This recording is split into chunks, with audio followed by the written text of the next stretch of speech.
Hello, all you positive heads out there. It's so good to be back with all you beautiful reflections of the one source consciousness that creates and animates all things. If you're new to this podcast, of course, we are super happy to have you here, and we just ask that you bring an open mind and heart to your listening experience and to be prepared to explore vantage points that I'm convinced will help shift or solidify your current understanding of the ultimate nature of reality in a way that is extremely empowering.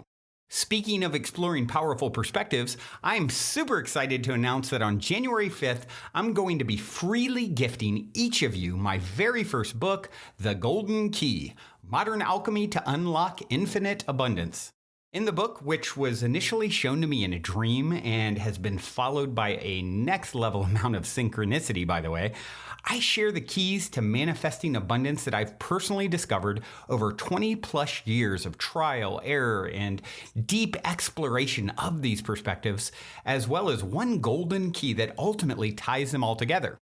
Also, I would like to invite you to participate in a unique abundance manifestation experiment with me and the other readers that is outlined in detail at the end of the book and at the book's website, goldenkey.gift, where readers will also share the inspiring results of their abundance manifestation experiments. So if you're wanting 2021 to be the year that you alchemize the circumstances in your life so that your abundance expands to an entirely new level, head over to goldenkey.gift to sign up to accept my golden gift right when it comes out on January 5th.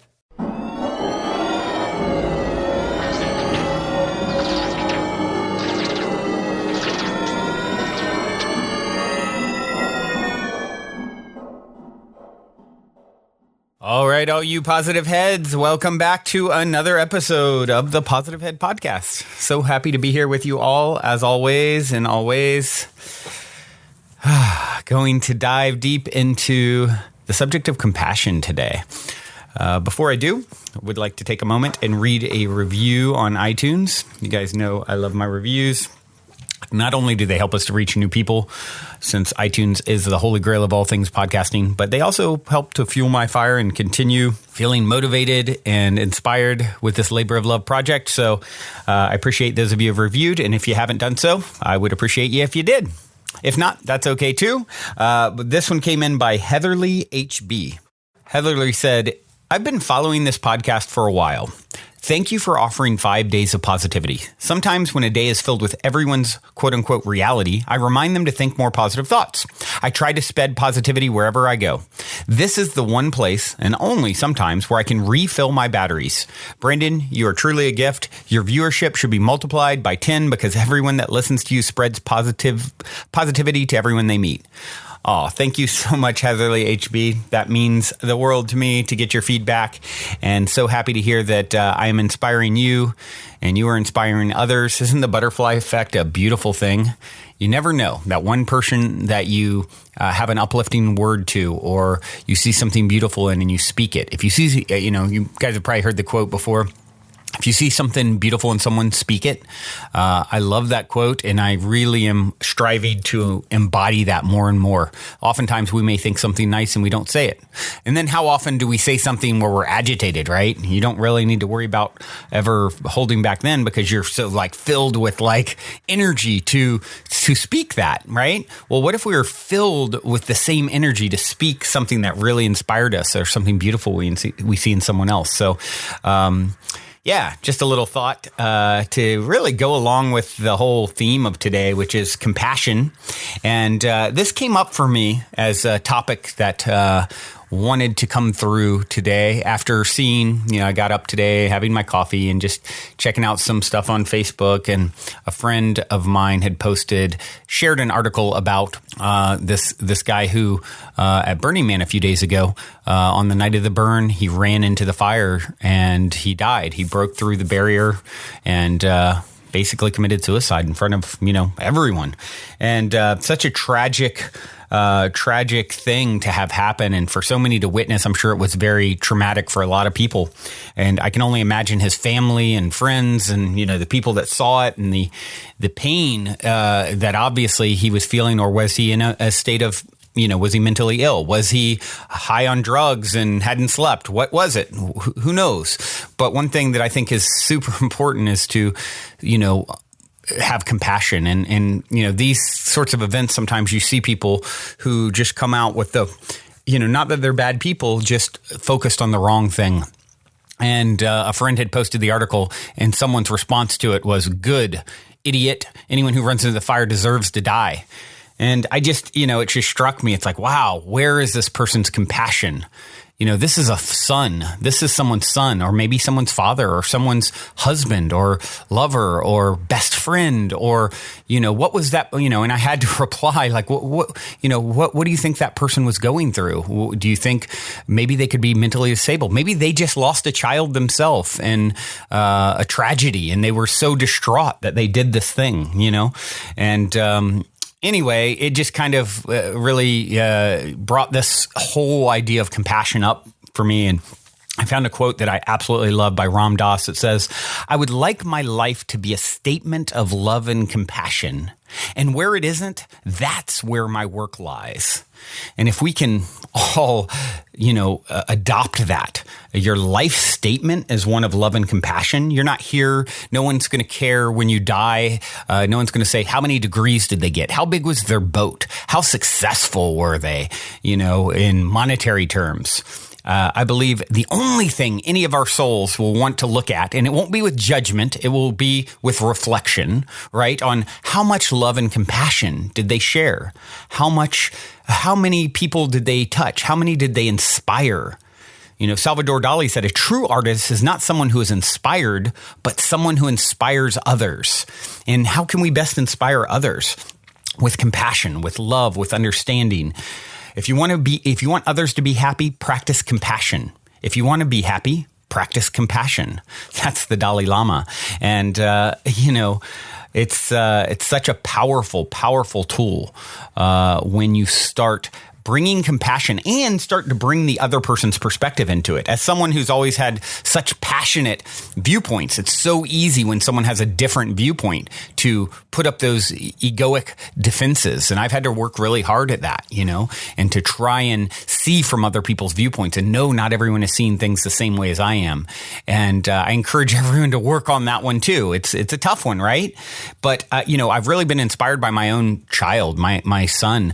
I've seen him since he was a little boy. It's like always seeing it from the other person's viewpoint. And it's how I know he's such an old soul. It's like, wow, I can really learn something from this kid. Like what poise and wisdom. Hazrat Inayat Khan said, while people judge others from their own moral standpoint, the wise person looks also at the point of view of another. So even if we don't agree, we can at least try and understand, get out of the own way of our own viewpoint to see what someone else was thinking or where they're coming from. And if we can do that, how much does it bring together the separation? Because it's really these judgments and these ideas that separate us. If you can see that everyone has a different view of the world and a different perspective, and based off their view of the world, they're acting rationally, always.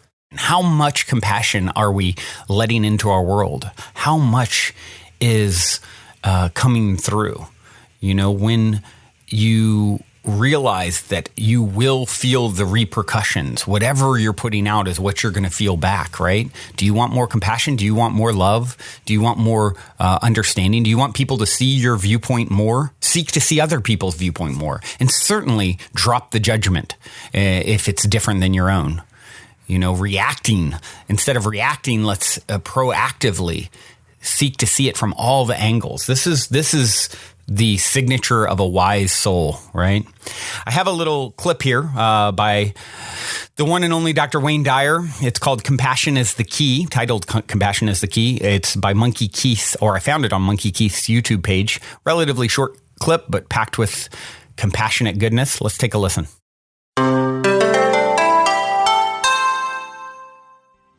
There's a widely told story that speaks to the value of compassion. It seems that a woman who lived a Tao-centered life came upon a precious stone while sitting by the banks of a running stream in the mountains, and she placed this highly valued item in her bag. The next day, a hungry traveler approached the woman and asked for something to eat. As he reached into her bag for a crust of bread, the traveler saw the precious stone and imagined how it would provide him with financial security for the remainder of his life. He asked the woman to give the treasure to him, and she did, along with some food.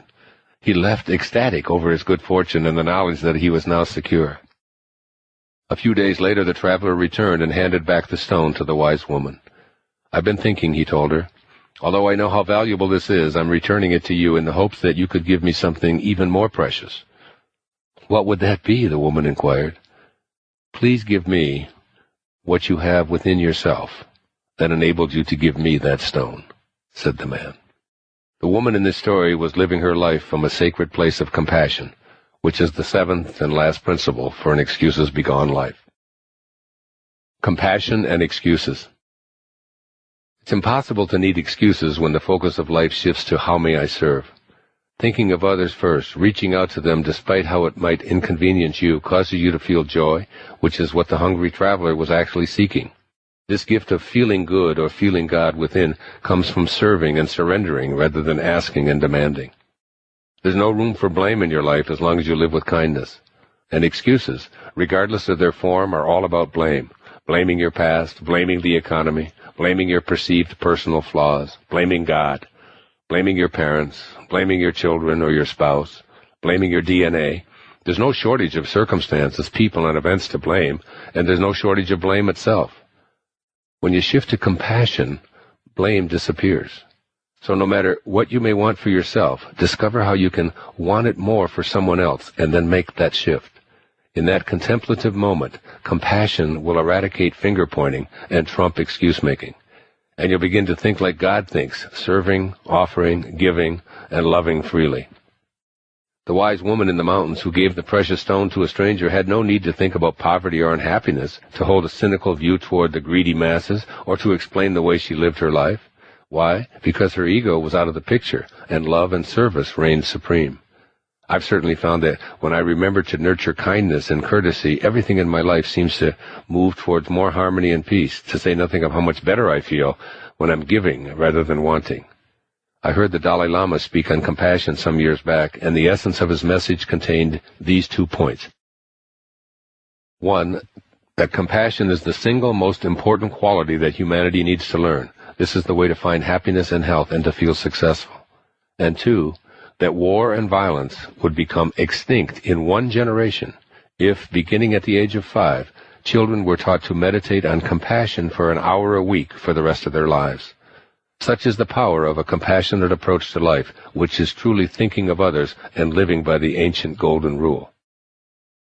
The very second you feel yourself retreating to excuses, repeat the mantra, "How may I serve?"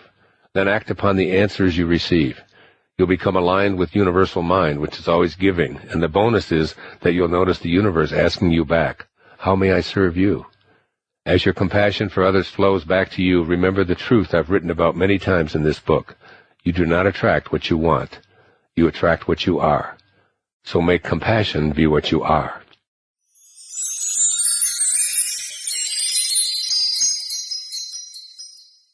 Wayne Dyer always with so much clarity in his perspective. It's impossible to need excuses when the focus of life shifts to how may I serve. It's impossible to be caught up on your own stuff when it's how may I serve. You know, I love how he says, and he often would say it, feeling good equals feeling God, because that's how God feels. So if you are choosing to resonate with a perspective that's causing you to feel bad, you have stepped out of alignment with God, right? So by choosing a perspective, being more understanding, the more you judge, the more judgment one has is, equal to the amount of ignorance one has, I would say, because you got to understand from everyone is on their own unique place on the path to becoming one with their higher self, with source, re-emerging, remembering, right? And as we all remember, we're different places in that journey, and with different vantage points come different views. If I'm standing on a path that's at the top of a mountain and overlooking a broad valley and I can see for miles and miles, that's one view. If I'm standing, within the thick of the forest and I can only see 5 feet in front of me until it's just nothing but forest and forest. I can't see the forest for the trees. It's another viewpoint, and they're all valid, and they're all necessary to come into who and what we're meant to come and be birthed into, our next greatest and greatest version of self. So if we can just shift, when you shift to capacity, when you know, as Dyer said, no shortage of things to blame, but when you shift to compassion, blame disappears. Discover what you want for yourself and shift to how you can want it for someone else more. Isn't that an interesting concept? We spend our whole lives, how can I get for myself? How can I get for myself? And I always say, and it's something that I'm learning slowly but surely, is you'll see these unique instances where you have the opportunity, in a sense, to give away what you want for yourself to someone else. And I always say, do it, because that is your opportunity. Because what you give, you receive. God equals serving or offering or giving or loving freely, unconditionally. Not I love you if, not I love you but. You know, if you look like me, sound like me, do the same things as me. Unconditional. What has no conditions but one condition? Unconditional love. Let love and service reign supreme. Make that who and what you are. Another quote by Dalai Lama, compassion, he said, and Dyer quoted, compassion is the single most important quality mankind can nurture. Or something to that effect. Maybe not exactly. Whenever you're slipping, whenever you're falling off the wagon, so to speak, come back to the mantra, how may I serve? You will always then find the universe asking back, how may I serve you? Isn't that an interesting thing to know? The fact that you understand that, and that is a truth right now, by asking, how may I serve?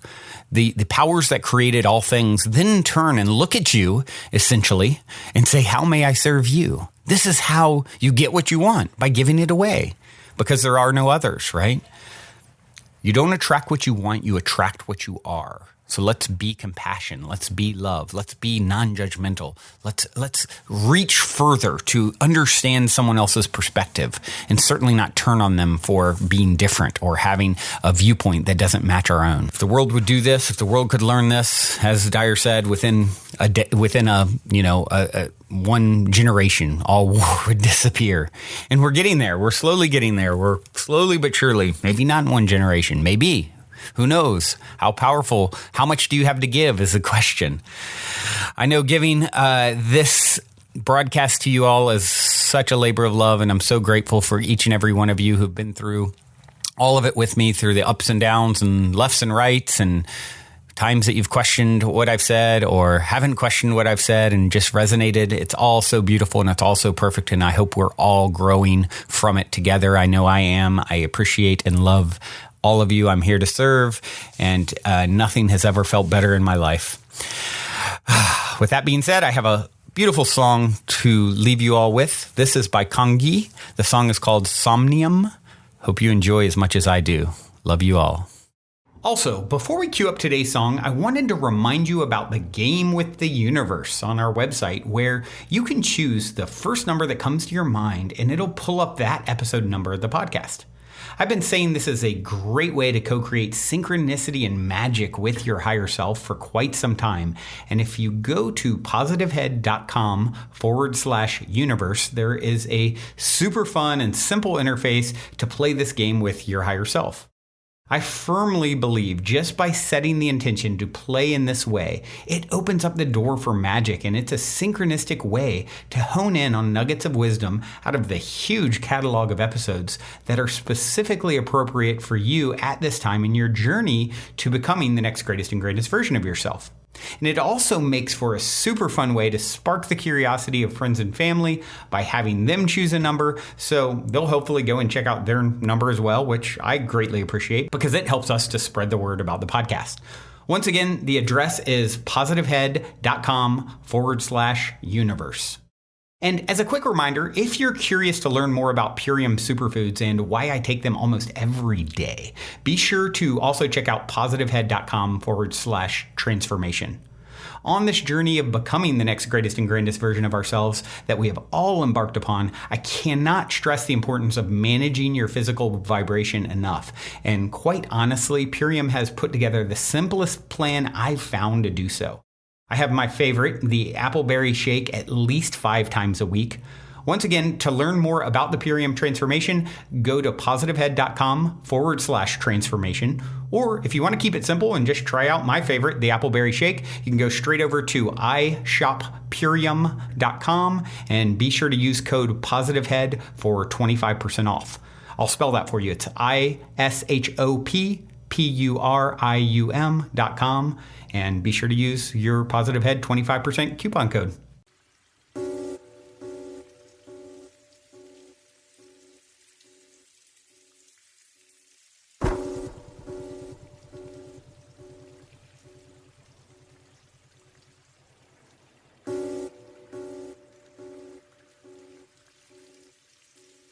Do you control the dream? Do you control the dream?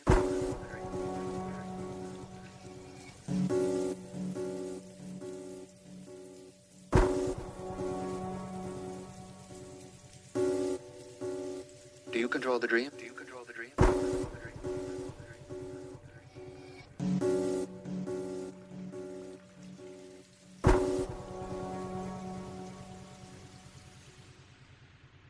Or does the dream control you? Or does the dream control you? Does the dream control you?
Do you control the dream? Do you control the dream? Do you control the dream? Or does the dream control you? Does the dream control you? Does the dream control you? Does the dream control you?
Let us begin by assuming that everything is a dream, which by and large it is. When we're awake, we have one kind of dream. When we're asleep, we have another. The difference is that we control our daydream, and the dream that comes at night controls us.